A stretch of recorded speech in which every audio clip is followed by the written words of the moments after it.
eu quero convidá-los a abrir as Escrituras Sagradas no texto que está em João, capítulo 14.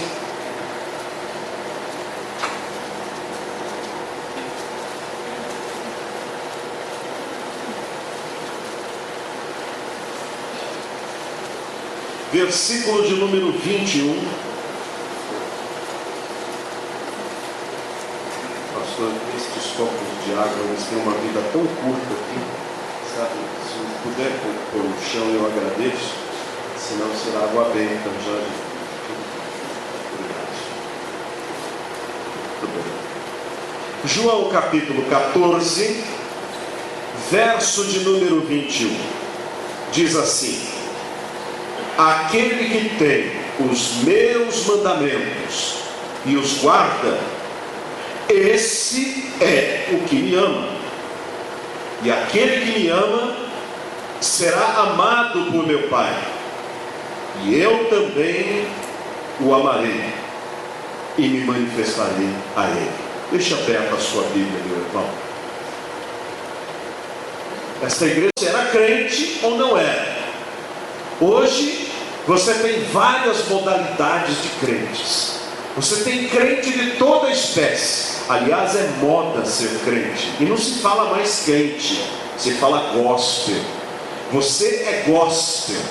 Gospel hoje está tão em moda que todos os programas de auditório da televisão, que ocupam as tardes do domingo, muitas vezes para as pessoas que não têm muita coisa que fazer, vão lá assistir os shows gospel que vão para a televisão para entreter as pessoas. Então hoje ser gospel é moda. O artista gospel, o jogador gospel, aquele canal gospel, é moda ser gospel.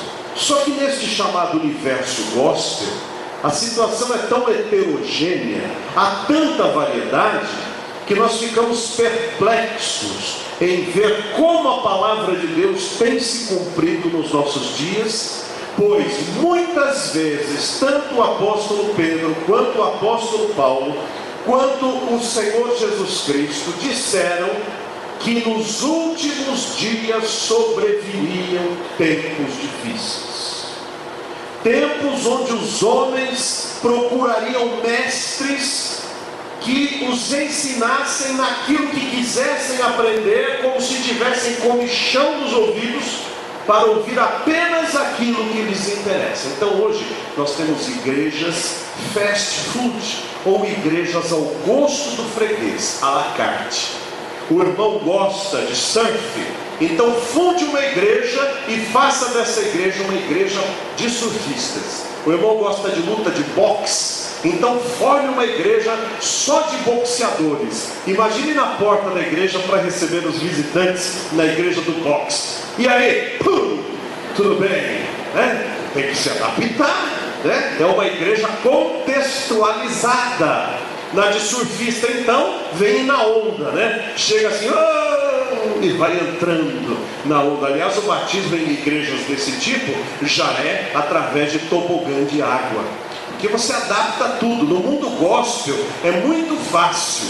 Você transforma o culto num show, então você tem igrejas lotadas. Aquilo que demorou 100 anos para uma primeira igreja batista de Mogi das Cruzes conseguir ou chegar com estrutura, com vida, com conteúdo, há muitas hoje igrejas chamadas assim, que conseguem em 2 dias, com tanta mídia, com tantos recursos. São verdadeiros franchisings, onde você abre aquela determinada igreja e você já conta com toda uma estrutura internacional e todo um treinamento de logística e um treinamento de vendas. Mas meus irmãos, estávamos falando de igreja, não é mesmo? Jesus deve ter igreja do gosto dele, porque do gosto do freguês há N maneiras de se fazer igrejas. Há igrejas imensas, há igrejas pequenas, há igrejas contemporâneas, há igrejas tradicionais. Mas qual é o tipo de igreja que agrada ao Senhor? O apóstolo João, quando escreve o livro de Apocalipse, ele direciona cartas a 7 igrejas do lugar chamado Ásia Menor. E ele fala de igrejas ali com características muito próprias. Ele fala da igreja de Sardes, da igreja de Filadélfia, ele fala da igreja de Éfeso, ele fala da igreja de Laodiceia. Há igrejas com diversas características, mas qual é a igreja que agrada a Deus?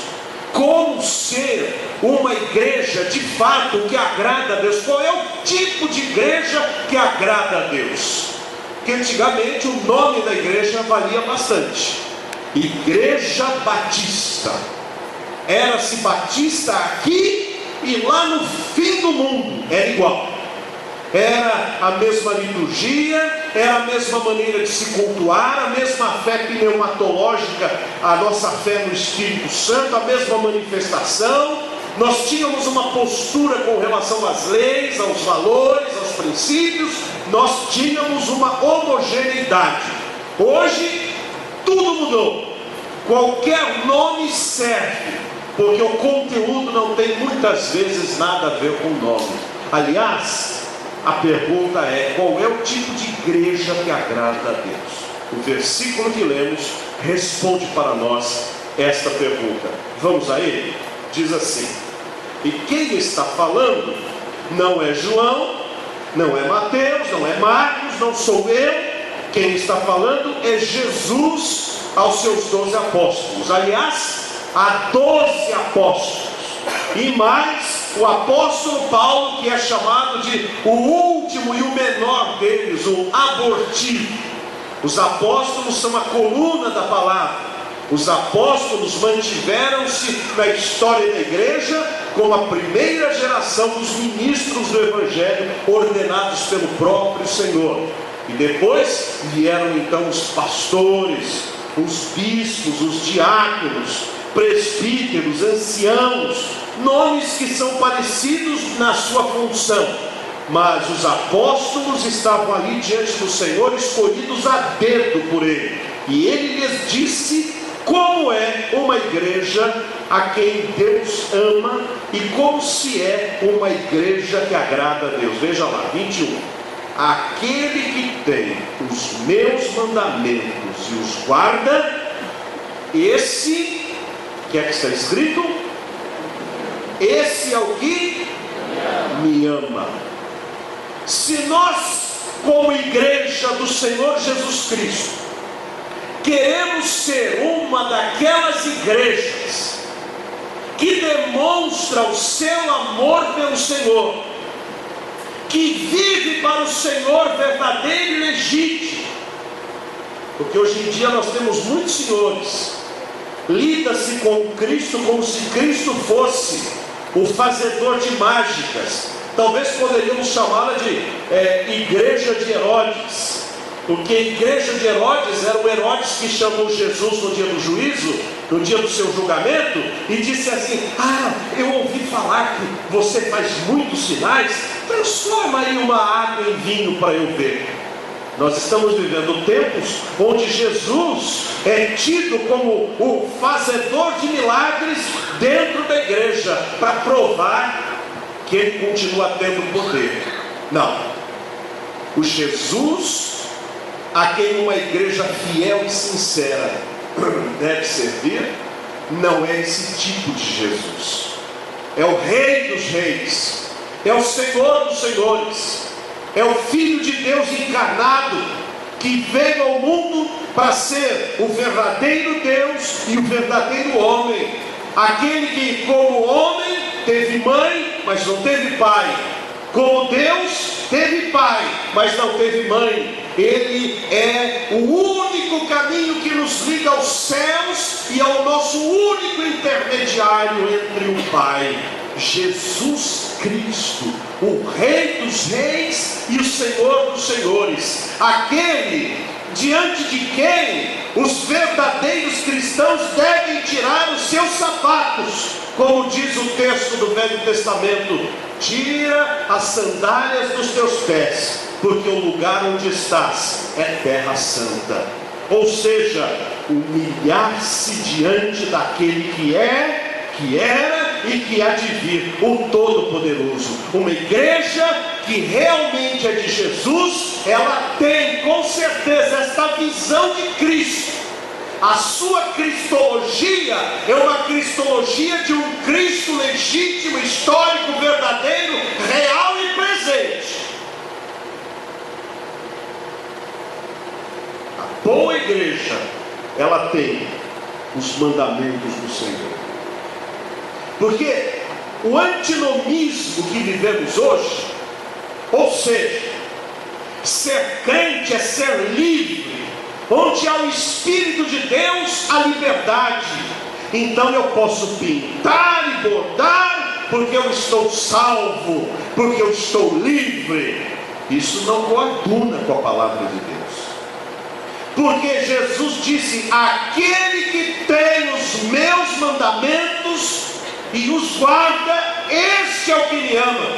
Logo, aquele que tem os meus mandamentos, mas não os guarda, é o que não me ama. Ser cristão é obedecer a palavra de Deus, é buscar primeiro o reino de Deus e toda a sua justiça, crendo que todas as outras coisas nos serão acrescentadas. Ser cristão é colocar a vontade de Deus em primeiro lugar, ainda que esta tenha que fazer com que eu renuncie à minha própria vontade. O meu corpo como crente não é meu. A vaidade entrou no seio da igreja de uma maneira avassaladora, como uma grande tsunami, ao ponto que hoje tudo aquilo que a palavra de Deus dizia, que aquilo que deve embelezar uma mulher, embelezar um homem, não é o exterior, o frisado dos cabelos, as roupas, etc., mas o espírito temente ao Senhor. Hoje mudou tudo. E hoje, quanto mais vaidade, melhor. Este não é o Deus da Bíblia. O Deus da Bíblia é aquele que faz com que eu olhe o meu corpo, e eu não vou fazer do meu corpo o que costumam fazer por aí, destruindo, perfurando, sinalizando com todo tipo de tatuagens. Apareceu agora um pastor em um determinado lugar com 171 tatuagens de Iron Maiden, e mostrando para todo mundo aquela porcaria como se fosse uma grande coisa. Onde é que nós vamos parar? Onde é que nós vamos caminhar? Nós estamos vivendo um tempo onde os líderes não dão exemplo, não dão modelo, não vivem o que dizem, o que pregam. E nas igrejas, igualmente, mais uma igreja que ama o Senhor, tem os mandamentos do Senhor. Uma igreja que ama o Senhor tem a Bíblia. Meu irmão, a Bíblia que está na sua mão custou muito caro. Hoje é fácil você ter uma Bíblia nas mãos e pode até escolher a tradução que quer. Você pode escolher Almeida revisada, corrigida, atualizada, Almeida fiel. Você pode escolher a linguagem de hoje, Jerusalém, Capuchinhos, NVI. Você tem a liberdade de escolher uma tradução, quando no passado os cristãos não tinham nem a possibilidade de saber ler as Escrituras, muito menos de ter uma cópia, porque eram escritas à mão. Na China, uma página de Bíblia na língua chinesa é compartilhada de uma maneira que a polícia não veja, em que você está passando na rua e passa na mão do outro a sua página, e ele passa a página dele na sua mão para que você possa ler e guardar, porque você não pode ter a palavra de Deus na sua mão. Por que esse amor tão grande à palavra? Amor aos mandamentos. Amor à vontade, saber qual é a tua vontade, Senhor, para a minha vida. Qual é o teu querer, Senhor, para a minha vida. O crente não é salvo pelas obras. O crente é salvo pela fé.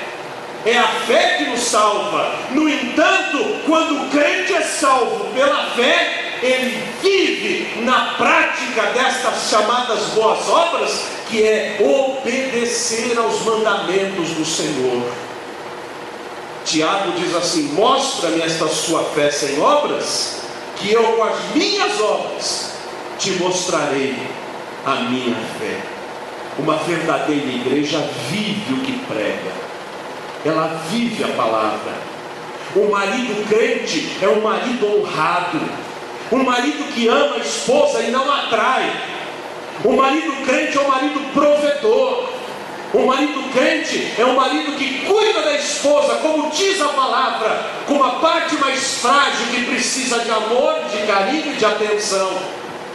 A mulher crente, mesmo contemporânea, é uma mulher que teme ao Senhor, é uma mulher honrada, que honra o seu marido, que dignifica o seu lar, que é, se profissional, uma profissional honrada e jamais descuida da sua missão de mãe, confiada das mãos do Senhor para ela. Ela é exemplo para os seus filhos. Eu tenho a grata alegria de ter sido filho da dona Elzira Bonfante, esta mulher honrada, que hoje estaria com 81 anos de idade e que já está lá na glória celestial. Morreu em Cristo, mas desde o dia em que se converteu a Cristo, converteu-se mesmo, mudou de vida, transformou os seus caminhos, foi esposa honrada, mãe dedicada, mulher fiel.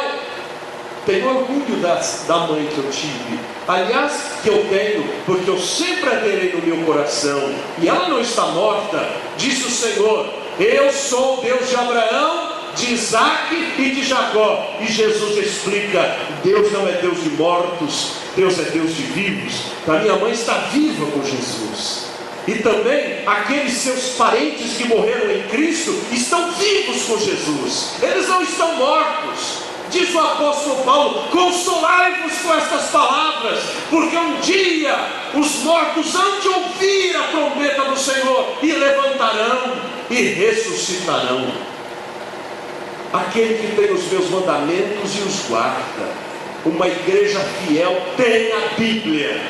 Ela não colocou o seu estatuto acima das Escrituras.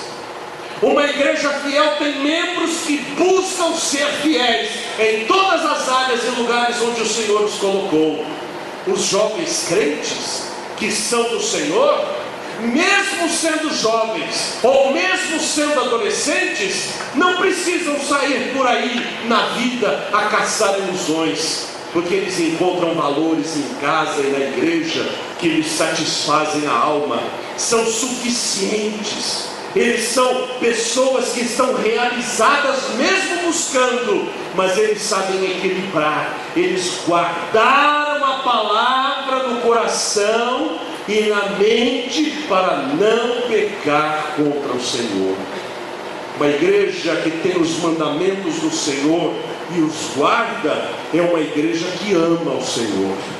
E quando uma igreja vive desse jeito, as suas famílias vivem assim. Elas vivem em harmonia. Quantas famílias hoje esqueceram-se que existe uma sala na casa onde se pode sentar, orar, brincar, conversar, se relacionar? Se as nossas famílias tivessem a estrutura que a Bíblia nos ensina, nós não teríamos aqueles monstros que matam crianças inocentes nas escolas, ou procurando organizações ocultas para se tornarem matadores ou pessoas sem respostas. É a falta de família, é a falta de um pai presente, de uma mãe presente, uma falta de convívio. Hoje em dia as nossas casas, por força dos nossos compromissos, é apenas visitada por nós para dormirmos e muitas vezes para lavar as nossas roupas, para trocarmos as nossas malas. Mas quando temos algum tempo livres, nós ligamos o televisor, ou o videogame, ou o computador, e nós não ligamos a comunicação com os nossos queridos, com os nossos familiares. É hora de voltar para a sala. É hora de voltar ao tempo em que se abria a Bíblia na casa. É hora de se voltar ao tempo onde os valores e os princípios eram ruminados e vistos no exemplo e no modelo dos nossos pais. E aqui no caso, como igreja do Senhor, cada um de nós é um modelo para que as pessoas possam ver e dizer assim: ali tem uma igreja que ama a Jesus, porque aquelas pessoas são sérias, aquelas pessoas não dão cheque sem fundo, aquelas pessoas não mentem, aquelas pessoas cumprem a palavra, aquelas pessoas amam de coração. Como ser uma igreja de 100 anos sem perder a sua identidade e ainda ter força para viver? É aquela igreja que tem os mandamentos e guarda. Guardar os mandamentos do Senhor é um ato de amor. Amar ao Senhor. Por que não roubo? Por que não adultero? Por que não destruo meu corpo? Porque eu cuido daqueles que precisam? Porque eu levo a mensagem de salvação? Porque eu sou bom? Não, é porque eu amo a Jesus. O amor deve me impulsionar a isso. Por que eu venho à igreja? Por que eu venho ao culto? Por que eu canto nos conjuntos? Por que eu participo das peças e da escola dominical? Por que eu ajudo nas diversas funções do culto? Porque me obrigam? Ou porque é minha obrigação? Não, é porque eu amo a Jesus. E quando eu amo a Jesus, a vida se torna doce, a vida se torna alegre, a vida se torna maravilhosa. Eu ouço a voz do meu Senhor, e aquela voz me enche de prazer e alegria, porque eu ando com o meu Senhor. O crente que tem os mandamentos do Senhor e o guarda, tem a presença de Deus na sua vida. Ele ouve a voz de Deus. Que doce voz tem, meu Senhor, voz de amor, tão terna e graciosa, que enche o coração, traz consolação, que só o crente goza. Qual maior prazer que me ouvir dizer: vem meu filho, vem escutar o que eu fiz por ti, tudo que sofri na cruz para te resgatar. A igreja que ama o Senhor tem Jesus no começo, no meio e no fim.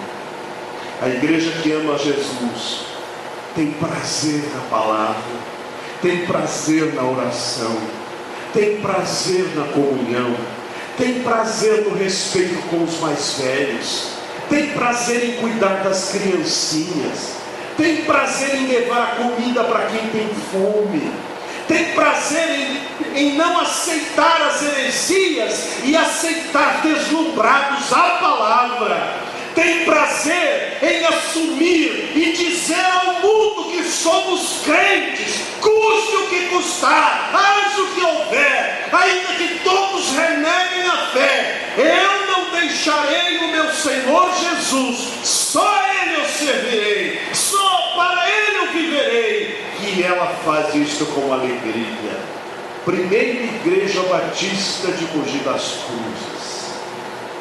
Você, igreja, é do tipo que ama Jesus, porque tem os mandamentos e porque os guarda.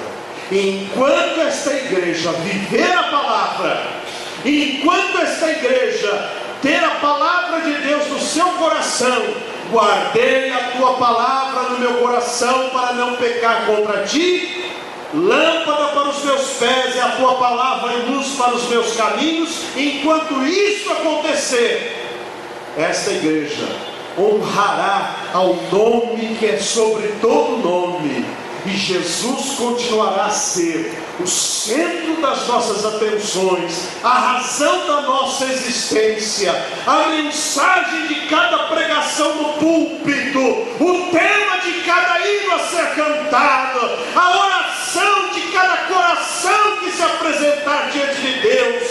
E quando chegar a hora, o Senhor há de dizer a esta igreja: bom está, igreja fiel, sobre o pouco foste fiel, sobre o muito te colocarei. Entra no gozo do teu Senhor. Que Deus nos abençoe. Amém.